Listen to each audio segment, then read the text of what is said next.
I recently overheard a woman on the subway telling her friend that her toddler swipes everything in their house, the table, books, plates, and even her own mother, trying to make her disappear like an image on the touch screen. The story got me thinking that for many of us, our knowledge of what's going on behind that glossy display isn't much more than a toddler. There are many touchscreen technologies, but the most commonly used are resistive and capacitive. The resistive screens literally resist your touch, but if you press hard enough, you can feel the screen bend slightly. This is what makes the resistive screens work.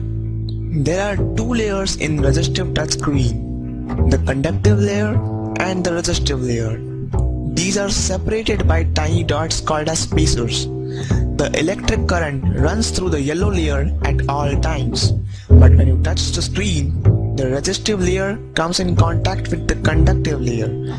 Thus, the electric current changes at that point of contact, and the function corresponding to that point is carried out.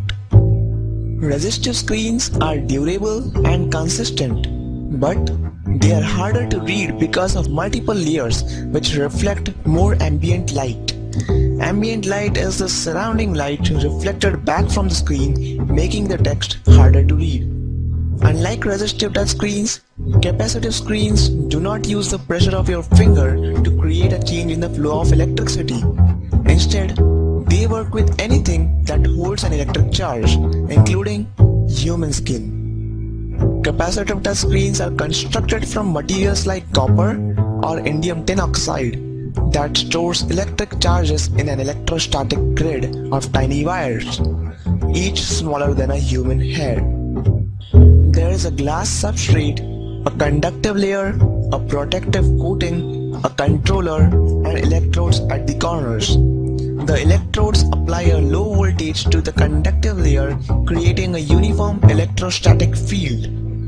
When a finger hits the screen, a tiny electrical charge is transferred to the finger to complete the circuit, creating a voltage drop at that point of the screen.